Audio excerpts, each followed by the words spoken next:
and welcome to this new edition of BCR Webcasting. I'm very happy to be joined by Markus Wohlgeschaffen. Markus is Head of Trade Finance and Supply Chain Finance Sales Multinationals at DZ Bank. And Markus is going to be speaking at our forthcoming Receivables Finance International 26 conference, which will be on the 5th and 6th of May at the Hilton Hotel in Berlin. Markus, welcome. Markus, your particular panel is entitled Europe's Digital Trade Infrastructure, Melita, EIDAS2, e-invoicing and digital identity. So obviously there's been a lot going on in this whole area over some considerable time, and things have been moving forward. But one of the points that comes up again and again in these discussions is about interoperability. Clearly, European banks are investing very heavily in terms of digital trade infrastructure. But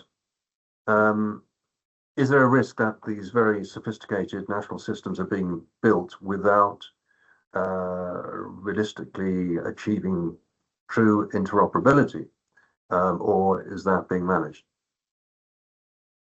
I'm afraid, yes, there's a real risk that European countries build advanced digital systems that don't talk to each other across borders.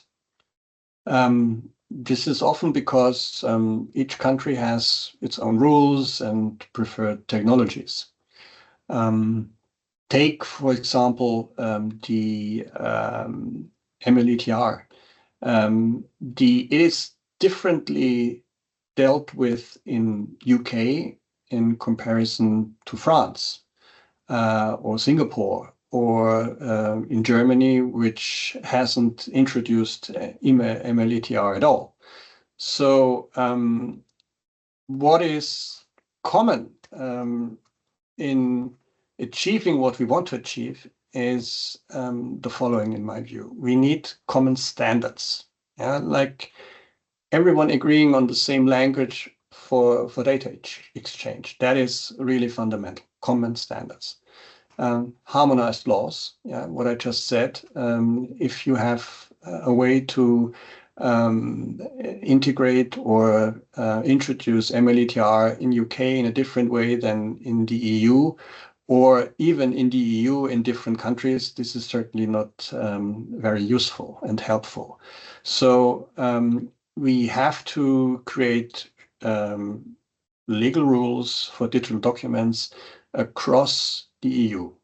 Only then we can really exchange digital documents, not only within the EU, but globally.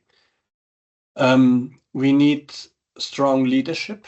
We need a clear EU-level body to guide and enforce such standards. Otherwise, useless to have standards if you can't enforce them.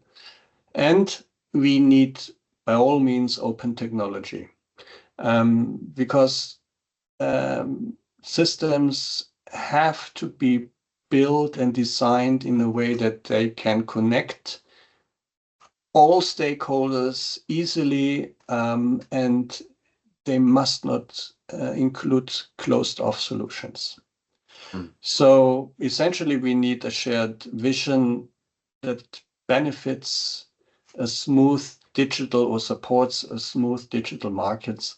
And this has to be understood that this outweighs national preferences. Yeah, and of course, you'll be going into some detail about this at the session in Berlin. But from what you're saying, it sounds like we are quite some way off from achieving these standards. Well, it depends on the perspective. You are certainly right. We do not have a standard set of rules how to interoperate within EU. That's obvious. But if you do not start trying and introducing these rules, you will never achieve them. So I see a number of initiatives, and actually we as DZ Bank, we are in the forefront of driving these things forward. And we do collaborate with a number of organizations, for instance, ITFA, the ICC, and collaboration also in coordinating these efforts is fundamental. And how do you see KYC and risk models changing in this environment with things like the European Digital Identity Wallet? Is this going to make things a lot easier? Is it going to reduce a lot of friction in these processes? You know, is that really going to work to the extent that people are hoping it will? Yeah, I think the European Digital Identity Wallet, EOD wallet, could change really how banks verify customers and manage risks. I see two main paths for banks here. Yeah, the first one is you simply digitize old ways. Yeah, that in my view is certainly improving process efficiency, but it is built on old habits and ways how to manage risks. What is in my view really necessary is true transformation, and more forward-thinking banks will use the EOD wallet to completely reimagine the KYC processes. So this means, for instance, quicker onboarding for clients, lower costs for the bank, better security against fraud, and the ability to get up-to-date customer information when needed, because this is all embedded in the wallet. So I think that ultimately the banks that truly embrace the EOD wallet will be able to improve customer experience, and efficiency will gain a significant advantage. Mm. And in terms of embracing that, what is your feeling about the extent that banks are moving forward with this? Well, clearly DZ is, but you know, is the sector again for us? Again, for us as DZ Bank, this is really fundamental.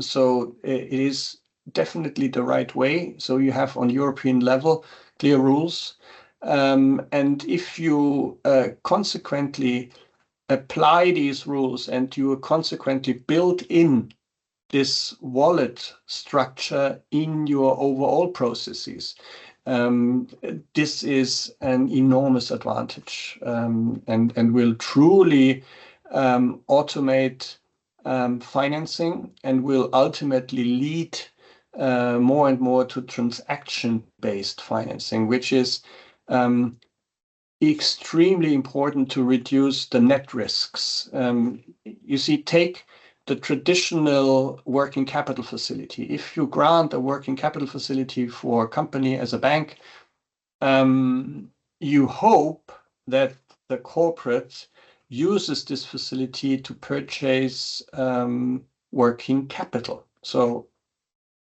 supplies that really are necessary for the value creation process. But you cannot monitor this. But in transaction-based finance, supply chain finance, that is definitely possible. And if you embed any kind of necessary information for KYC purposes, this ultimately facilitates the whole concept of supply chain finance. Okay, I also, Markus, want to talk to you about the sort of legal position. You know, that we're getting more into e-invoicing, and Melita is, you know, progressing and being adopted more widely. Are we going to reach the point where data becomes more reliable than legal enforceability itself? You know, are banks at the point where they should be rethinking the source of truth and shifting from documents in that respect to data flows? Yeah, I'm a true believer in this source of truth, and this is ultimately an ERP system of a corporate client. All what you need, all what the value creation process is reflected, comes out of an ERP system. Whenever you create a document, an invoice, for instance, the origin is the ERP system. What you do is you just take a couple of data or a part of data and print it, and this is then the basis of your interaction with the client so far, when it comes to letters of credit, when it comes to receivable purchase. You are dealing with data that is somehow extracted. So if you can avoid this intermediary step, that you take this data, put it on a piece of paper and analyze it, that would be an enormous advantage, because if you, first of all, you can digest this data. You can use this data to create, for instance, digital documents easily. And if these documents can rely on a source of truth, then the question of, is this signature genuine? Is this signature representing an authorized signatory or not? All that is something that is extracted automatically, and when you had to change that would be a very obvious case of fraud and criminal activity. So if you use data, structure it in the proper way based on data standards, this allows interoperability and allows also to use distributed ledger technology such as blockchain in order to increase the level of fraud prevention drastically. Yeah, this is all, a really, really interesting area, Markus, and of course it's been discussed for some time, but I think it'll be very interesting in the session to see how we're moving forward with this and getting to that point where we have, sector-wide digitalization and interoperability and everything that's going to make these structures run so much more efficiently and quickly and at lower costs. So I think it's exciting times, I think, looming for the sector. Absolutely, and for me, Michael, although it would be great if we had a solution for all possible use cases, and we could convince the governing bodies to think of common rules, but the real way forward in order to achieve this vision is to focus on concrete use cases. And if you demonstrate on the basis of concrete use cases that this development of standardization and digitalization makes a lot of sense, this is the best reason to enlarge this concept to more and more fields in the finance industry, but also in logistics. And so it is the positive result of specific use cases that should lead the way.